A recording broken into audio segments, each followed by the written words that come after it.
Magalang hapon, Pilipinas at buong mundo. Naitay Kapuso, pahiram po ng 20 minutes ng inyong hapon. Ako po si Boy, and welcome to Fast Talk with Boy Abunda. Sa lahat ng nanonood po sa Facebook at YouTube, sa lahat ng nakikinig po sa Dizzy Double B, welcome to the program. Naitay Kapuso, dapat handa po kayo maging bahagi ng kwentuhang ito. Please welcome my friends, your friends, Richard Poon, Maricar Reyes. Thank you. Thank you for being here. Maraming salamat. Please. Happy to be here. All right. Thank you. At kumusta kayong dalawa? Kayo naman. Mabuti. Naninibago. It's been a while. But it's nice. So we're talking about the two books, you guys, Maricar, and the other one is, I got this, thank you, but I didn't get this. Oh, the first one. Yeah, the Yeah. 10 things we fight about. But this one I read during COVID. And thank you, I natanggap ko yan sa bahay. Pero bago yan, Yeah. did you deliberately rest from acting? In a way, yes. Lalo na nung pandemic, it was a Correct. forced rest. But when I kind of lay low from showbiz, starting mga 2017, 2018, tapos I just felt like there was maybe there's like a spiritual component. I just felt like God was making me shift. There's like a new season. And we also, at the time, we also wanted to focus on our small business that we built. Yun, parang mas gusto ko na mag-change of scenery din. Tsaka reality din na parang I wanted to also do something apart from showbiz. I know we don't have much time, but ang laking tulong nito sa mga couples out there. 10 things we fight about. And of course, the book also tackles the things they don't fight about. Pero ang interesting ito, dahil marami ang makaka-relate. Very quickly lang, puntahan natin. Fake apologies. Oo. That's my chapter. No, yun nga eh, kasi di ba, I grew up very chill, non-confrontational. I do anything just to keep the peace, including say sorry na hindi ko nami-mean. So actually, that's quite toxic, especially for me, I mean, in personal experience. Kasi when you say sorry na hindi mo naman, you're not really sorry, it makes, parang sige, it will calm the waters for that time. Pero there's bitterness, may bigat. Kasi parang, you're not naman sorry eh. So yung sama na loob, nandun pa rin, and it can grow over time. Let's go to the next one. Ticking time bomb. Anong ibig sabihin nito? Ako din yan. Ayun nga. Because the root is, ayoko ng conflict. I will do anything to avoid conflict, including, ticking time bomb. So, if you offend me, I'm not gonna say it, I'm gonna keep it. And then, you'll offend me again, I'm gonna keep it. Offend me again, I'm gonna keep it. So, tick, tick, tick, tick, tick. Okay. Sa kakakuha, sasabog ako one day, and it's not gonna be pretty. And then the person is gonna be wondering, parang halimbawa na, tisod lang or something small.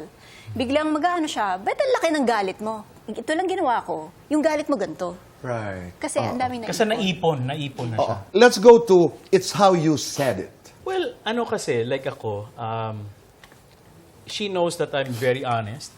So minsan, pag sobra ka rin honest, ang tendency, you don't sugarcoat. Oh. So, minsan sinasabi niya, I know totoo yung sinasabi mo 100%. It's just the way you said it, a little bit, like kanina, we were mentioning condescending or a little bit too rough, a little bit kulang ng empathy. Ayun. So, I have, as a dominant personality, I have to soften a bit kasi yun yung need niya na That's a good point. parang ganun. Hindi dahil sa tama ka, kahit anong paraan ang gusto mong sabihin, that doesn't give you permission to be rude. I get it. Raising voices. Ako naman, I think it's my issue. If people who know that I came from a family na all four of us are dominant. Ate ko, ako, tatay ko, nanay ko, all dominant. They're separated because they're very dominant. So, sanay ako na lumaki ako na very confrontational, matataas. It's kind of, a little bit, it can go violent kapag, medyo sumabog na, no?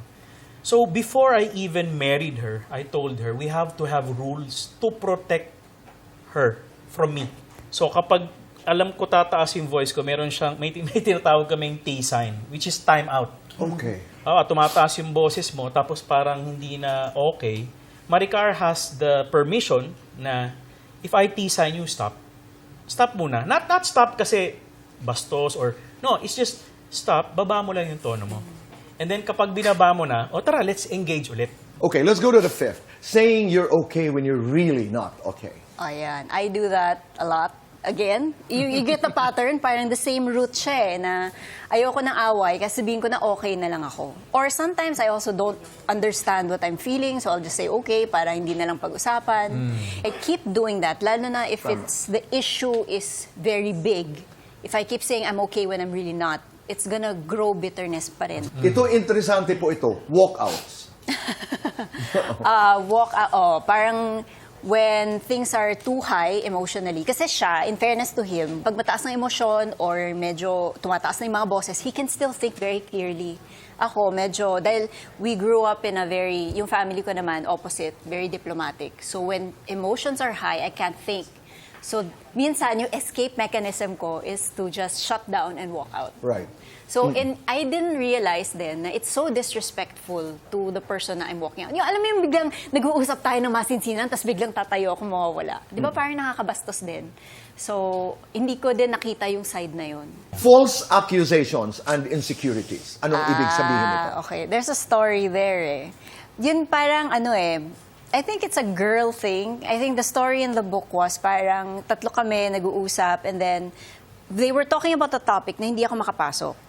And even before I wouldn't even try to go into the conversation. I just suddenly assume na, di sige, kayo na lang mag-usap. Alam mo yung gano'n, without even thinking na, dun sila nagko-connect. And I am very welcome to join the conversation and ask questions if I would only try, but I didn't at the time. Kasi nga, pinasukan na ako ng insecurities. And the false accusation there was like, ayaw niyo akong kasama, duwag. Okay. Parang gano'n. At saka nag-speculate ka na. Yes, without confirming. Without confirming. Dito naman, from anger to self-pity. Puro ako. Puro ikaw. Ano problema dito? Yeah. So, we noticed, kasi he's very good with, determining patterns. Ako Okay. kasi, I'm not used to confrontation. And he is more used to confrontation than me. So, he would also, when emotions are not high, na-explain niya, ito yung pattern mo, ganyan, ganyan. So, one of the patterns that he saw was, halimbawa, may argument, then may point ako, I'd really argue it, ganyan. So, para akong leon. And then, suddenly, when he would prove me wrong, biglang, the super anger, bigla akong babagsak to self-pity. No, I'm so wrong. So, extremes. Parang, hindi ba pwedeng, dun ka na lang sa gitna? Kung mali ka, okay, mali ako, but I still love you, and, doesn't make me a bad person. But I'm wrong. Parang ganun. Parang he's I get that. teaching me to be in the middle. Okay. Criticizing more than helping. Can you be more specific? This is interesting. Halimbawa, weakness at strength mo, paano mo na itutulong yan? So example, weakness niya is na-offend siya kasi siya sobrang nice siya. So, na-offend siya, tapos mabagal yung processing niya. Mabagal. Bago niya malaman na, nagalit pala ako, o mabagal. Ako naman super bilis. So, instead of saying na, bagal-bagal mo naman mag-process ng emotion, instead of saying that, dehan, ganito yan. Wala kang sinabi, but I know you're offended. Biglang, oo nga, offended nga ako. So, tulungan mo. Instead of, bagal-bagal mo. Ganun siya her personality is slower to process. So, imbis na i-criticize mo yon pababa, you have to help kasi helpmate ka kaya ka asawa. You're the one who has to help. So, tulungan mo siya dahil mas mabilis ako. So, tutulungan kita, hindi kita didikdikin. yuyurakin na parang ang hina mo, parang ang bagal mo. Ganun. Okay. I have to change that paradigm kasi pag niyurak mo siya, lalo kayong maghihiwalay kasi feeling niya maliit na siya. Lending money to others. This is even a more common problem. Oh, gosh. Diba? Paano ito? Ikaw na. Ay, hindi. Ikaw na yun. Sa'yo ako natuto In the book also, meron kaming, before we got married, I had this close person na for ilang years, I was lending money. Kasi lagi may emergency, laging something, ganyan. And then, before we got married, we talked about finances, we discussed mga ganyan. And then, I told him about this person. And then, nilatag ko sa kanya kung magkano na over the years yung binigay ko. And then he's like, that's too much. You can set boundaries financially. But ito yung crucial na never ko narinig from anybody else. Parang you stop lending, but you still try to have a relationship. Kasi close ko siya. So you still have a relationship. You still try to preserve the relationship. Like, i-date mo pa rin siya. Go out with them. Ilibre mo. Do conversations. Yes. But lending money, hanggang dun lang. Kasi grabe na rin yung nabigay. Pero napakahirap na problema yan. Lalo na pagka mag-anak, halimbawa, or Ay, close totoo. friend. Yeah. Pinahiram mo ng 20 times. Isang beses na hindi mo pahihiramin, suwapang ka. Yes. Totoo. Ito napapag-usapan ito. Let's do fast talk. Let's do fast talk. And we have 2 minutes to do Ano this and our sabay kami? time begins now. Maricar, beauty or brains? Beauty. Sexy, demure. Sexy. Author, actress. Author. Tuwing kailan sweet si Richard? All the time. Tuwing kailan pinaka-hot si Richard? Morning. Maricar, Richard pagkagising o Richard bago matulog? Both eh. Richard, ikaw naman. Happy wife, happy husband. Happy wife. Pinaka-Pinoy na ugali mo, Richard. Kwentuhan. Pinaka-Chinese na ugali mo. Masinop sa pera. Tuwing kailang clingy si Maricar. Buong araw. Tuwing kailang pinaka-sexy si Maricar. Nako, pag pantulog. Sa inyong dalawa, sino ang mas malambing? Both eh. Sino ang mas seloso? Hindi rin kami. Ha? Sino ang mas magastos? Me by a little. Sino ang malikot matulog? Me. Sino ang unang nagsosorry? Both. Both. Sino ang unang nangangalabit? Ako ata. Ba- Ako ata. Is that lights on or lights off? Off pero may lamp. Pwede ba yun? I like that. Happiness or chocolates? Happy. Naku, chocolate to eh. Best time for chocolates. Morning and evening. If you are to give your love story a title, ano ito ang kasagutan? Sa pagbabalik ng Fast Talk with Boy Abunda. Back on the show with Richard and Maricar. When was this? You released this book called Maricar. Yeah, late 2022, if I'm not mistaken, yeah. Medyo may COVID pa eh. Yes, medyo Oo, pa-exit medyo may pa COVID lang tayo nun. And it took you, what, 12 years before you actually... 13 years. Yeah. Before you actually decided na ito, magte-tell all ako, sasabihin ko na. We're talking about the crisis. I mean, some call it a scandal that Maricar got involved in. Kwento, Maricar, paano mo narating yung point na yon? What have you become because of that? A lot. Oh gosh. Well, that's why I had to write a book. Correct. Because there's Oo. so much. You have to get a copy of this book and also the other book. Saan ito mabibili? You can go to actually maricarreyes.com. Okay. You know, for something And simple. you can get a copy of the Yeah. books. Okay. So wait, so what happened? Para siyang it's like, I feel like I've been turned inside out. Kasi all my life, parang the way I would do things, the way I would live life, feeling ko na tama is, you try to look good, you do good, external stuff. If you look good, people don't see the bad stuff you're doing, you're okay. Pero yun lang, parang with what happened to me, para akong nabaliktad. All of a sudden, your reputation is tarnished and you can never get it back. And then, yun nga, parang I had to slowly learn to release that yung parang death grip ko and a good reputation. And that's my identity. Oo. Yun yung kailangan kong baguhin. And what really needed work pala was my inside. Hindi yung panlabas ko na the external stuff I do. Baligtad. Yes, it's actually my heart. There's a lot of dark things there na hindi ko alam. Dahil nga ang lakas ng exterior ko. Sinong tumulong sa'yo? Na, talaga? Well, hindi. Na makita yung, na mapunta ka dun sa perspective na yun. Especially now, he's a big part of it. Kasi nga he's very honest eh. So he can really Yeah. see like, oh, you're doing that. But yung ilalim mo parang hindi, you're not really happy. You look happy, but you're not really happy. What's there? So magaling siya magkut-kut. But yeah, but of course, initially, yung journey ko, before I get married, there was a lot of women then. I was shocked. I was introduced to women na sobrang brutal din with their struggles and very honest. Na parang, ito yung sablay ko, na yes, I went through this trauma, but actually what dug me into a deeper hole was my response, not the trauma. Paano mo na-achieve yung pivot? I'm not sure eh. I think it was around 2010, late 2010. Parang, Yun nga, I saw my part in it.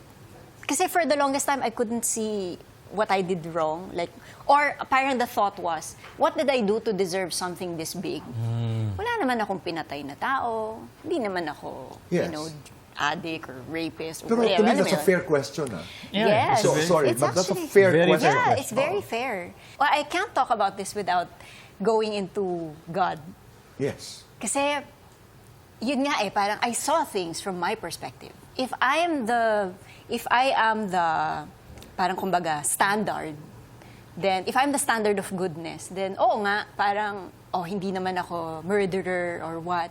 Pero yun nga by talking to so many women and being open to the perspective of God, when I see my situation through His eyes, and I start to also know kung sino ba talaga siya, mas nagiging klaro na sablay ka din eh. Oo, may sablay ka rin. And it was all, and yun nga yun yung dinidikdik sa akin. It's accumulation of your little choices that were hurting God and hurting yourself in the process over so many years that it just got bigger and bigger and bigger and bigger and blew up. Why didn't you name names in the book?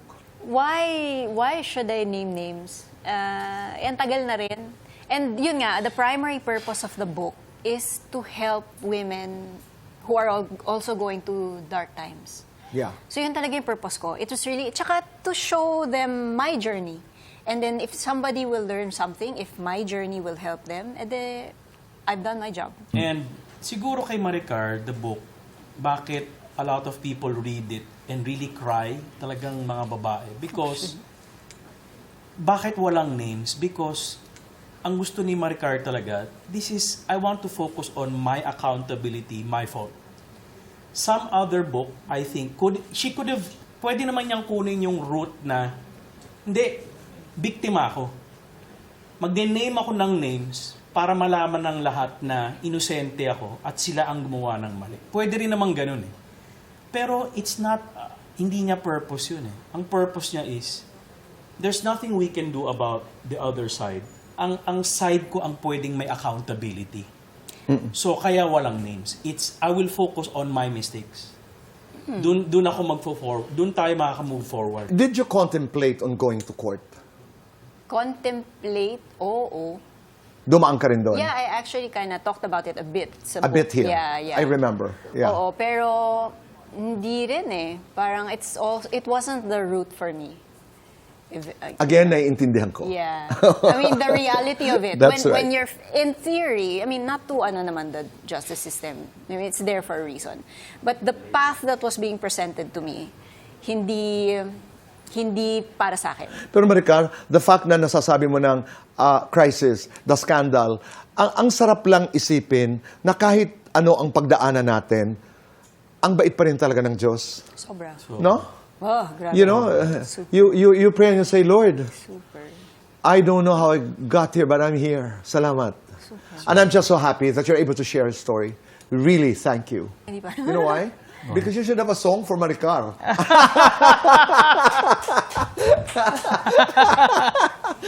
Sabi sa akin, wala raw kayong theme song. Wala talaga yung theme song. Hindi kami ganun. Pero, nung nagtanong sila, anong theme song niyo sa dinadaanan nyo? Yung Where We Are Now, siya yung nakaisip ng song. Anong naisip niyang kanta? Okay. Anong kanta yung naisip mo nung tinanong tayo na, ano daw Ako theme kakanta? song natin? Hindi, kasabayan kita. Anong title nun? I don't know the title eh. Just Yung know first the line pa lang. No. Beautiful song. Maricar, flowers for you. Maraming salamat. Thank you very much. Salamat. Salamat. Salamat. Salamat. Salamat. God bless both of you. Thank you. All the best. Maraming salamat. Thank you for your time and thank you for being here.